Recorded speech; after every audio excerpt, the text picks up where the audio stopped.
Good afternoon, President Barrow. I am, of course, Ousainou Darboe, and I want to talk to you directly. And please, I want you to listen carefully. I'm not addressing you or talking to you as leader of the United Democratic Party. Nor am I even talking to you as a politician.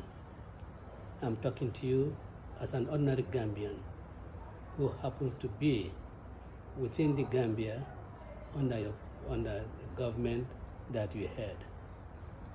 I want to talk to you as a 70-year-old person who has grandchildren and children in this country. Events happening in this country, any event happening in this country should be of concern to me. Since Thursday, our youths have been about and making certain demands. Demands that some think are unjustified, but demands that some also think are very justified. But Mr. President, I want to say that the way this matter was handled shouldn't have been so handled. We know, of course, that there's the Public Order Act in place, which requires the possession of a permit before anyone goes out on a protest. But it is not in every situation that you apply the full force of the law. Mr. President, I thought you should have been accommodating. Your security officers ought to have been accommodating. It was just, they should just have led these young people to the office of the Attorney General and present their petition there, and then disperse. If they refuse to disperse, then the police can, read the right proclamation, and within a period, if no one disperses, then they can take the appropriate measures that are reasonable to apprehend people and take them into custody. But Mr. President, the demands that has been made by your former minister, your brother, your friend, Batambedu, that government has possession of all the information and government should release this to the Gambian people. And I think what the youth are demanding is exactly what your former minister has asked you to do. Please, Mr. President, let us contain this situation. Let us not allow it to go out of hand. Don't allow it to escalate beyond this, because it's not in the interest of your government.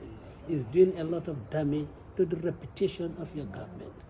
Please, Mr. President, don't allow those people who tell you that these are challenges to authority. They are not challenges to authority. These are, in fact, helping you to really come clean.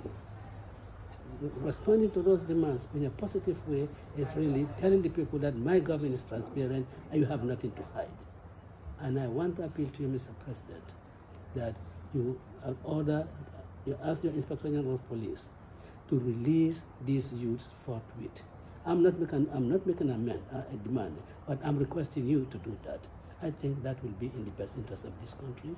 And again, Mr. President, tell your prosecutors not to file any charges against these gentlemen. They have done maybe what we think is wrong, but then morally, they stand on a very high ground. And certainly, sometimes morals do defeat law. And President, please accept these statements from me, not as a politician, not even as leader of a party, but as an elderly citizen of this country who is concerned about the situation that is happening in this country. Let us please put our heads together. We should just not be acting on impulses. We should not be acting that we have the authority to do so, and therefore we will do what the law authorizes to do. The law authorizes certain things to be done, but then the doing of them can result in negative, can have negative results. I appeal to you, Mr. President, please.